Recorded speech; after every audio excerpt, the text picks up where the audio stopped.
Hey guys, a quick tutorial for you all. For those of you guys who are struggling to get your controller for your Ronin M or Ronin MX to work with your device or your gimbal, here is a quick tutorial for you. So here's the deal. When you turn it on, you should be able to hear that beep and you should be able to move it. See that? I don't know if you guys can see it. You guys should be able to move it, tilt it,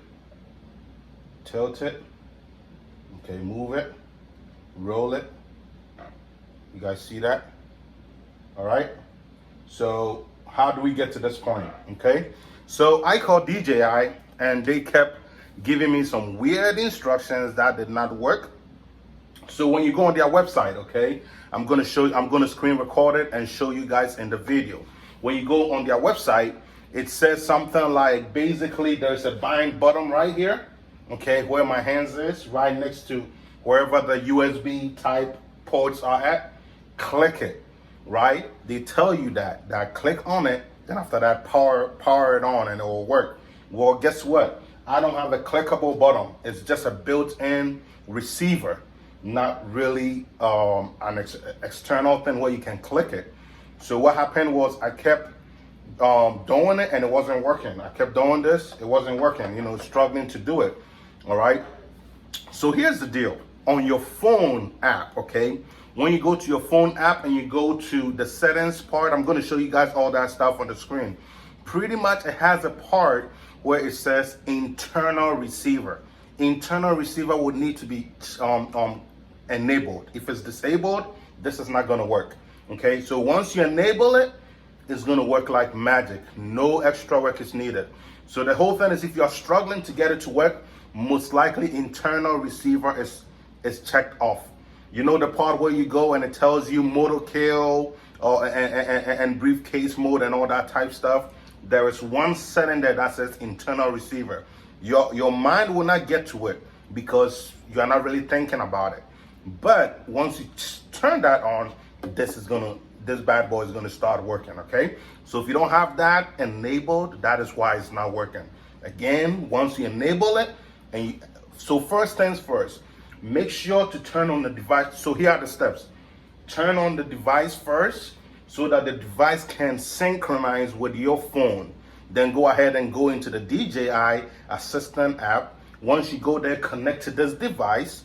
Once you connect to this device, go inside your settings and turn that setting on. If you want, leave it on forever. Don't turn it off ever. All right, guys, so on your phone, what you have to do is find your DJI Assistant app. Okay, once you get into it, it's going to tell you to connect, or it's going to search for it for you to connect.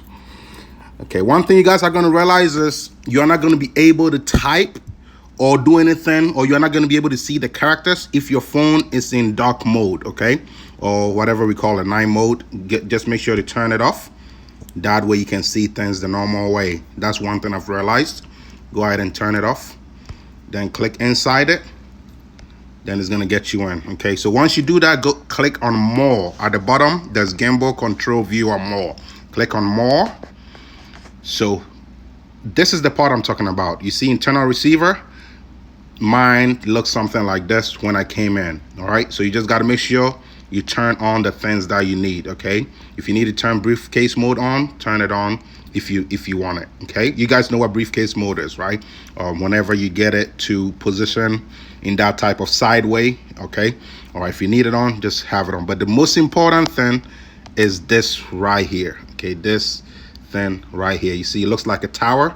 Make sure you click that on. Okay, and once you do that, your controller will begin to work. Okay, so that is what I had off, and that's why mine was not working. Make sure that is checked on. DJI was not even able to help me figure this out. I was the one who figured it out and told them. Okay, so just make sure you have that checked on. Okay, cool. So that's that. And again, as always, whenever you come in, go to your gimbal, go to your motor, and just make sure you click on auto stability and get it get it to basically balance out well. Okay, all right, usually numbers around -1, 0, -1, around -1 or 0, It's a good balance. Okay, so just have it somewhere around there. Okay, besides that, you should be fine getting this to work. Alrighty. Once you do that, then you come and switch this on. Switch this on. Do not, switch it on now. You hear the beep, then after that, boom, here we go. Working like magic. Okay? Here. So you guys see this? Just leave this stuff in the middle. It has two settings. One is up, one is middle, one is down. Keep it in the middle. One is up, one is in the middle, one is down. Keep it in the middle, okay? Do not switch it, just leave it in the middle, okay? And then all you gotta do is power it on, okay? Once you power it on, you hear that beep, and you should see it start moving. You guys see that? Boom. Okay, you guys see that? You can roll it. Tilt it. Well, yeah, roll. Okay, you guys see that? Cool. All right, so just a quick help for those of you guys who have been struggling to get this to work. Okay, now, how did I even get to this point? So my battery was not charging. Okay, DJI says pretty much, I'll do that in a different video, but DJI says if you have these batteries and it keeps dying, this is what you need to do. One, you need to make sure you are using it every 10 days. So that is kind of like the advisable cycle or whatever it is, okay?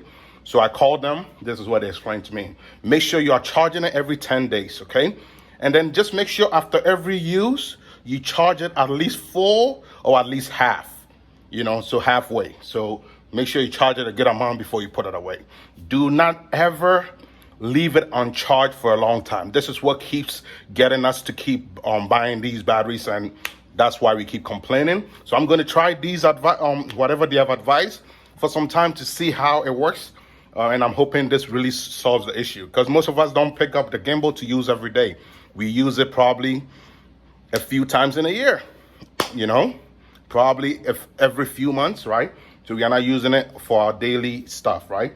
So anyways, that is a little tip on the batteries. Make sure if you want to get the batteries working, make sure you're charging it. By the way, if you want to know what batteries I'm talking about, just so you know, 1 second.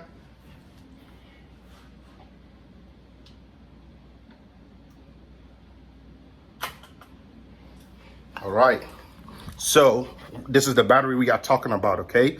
It's called the Intelligent battery. And you guys, it looks something like this, okay? Something like this, and it's for the Ronin M and Ronin MX, okay? So this battery right here, okay, it keeps dying. Most people keep complaining about it. So what they are saying is, for this battery, make sure you charge it every 10 days. Every 10-day cycle, make sure you charge it, or make sure you use it, pretty much. Now, don't just charge it and not use it. Make sure it's always active. Don't ever have it dead. Okay, cool. So that is that. And in terms of the cycle, make sure it's every 10 days. Make sure you are, after every use, you charge it at least full or halfway. Okay, and then just put it down every 10 days. Try and use it and get it to work. But if you leave it there for a long time, it's going to keep happening. So that is kind of a horrible thing, because most batteries don't do that, but that's what we have to live with if we want to continue using this device, okay? All right, so just a little advice and a little tip for those of you guys who have been complaining about the battery, like myself. I actually gave my 2 batteries away. Somebody actually picked it up today. I listed it on Facebook for somebody to pick it up, and I bought new ones, okay? And it's working like magic, okay? All right, well, I hope you guys have been blessed by this quick one. All right, good luck with your Ronin device, and happy shooting. All right, stay blessed.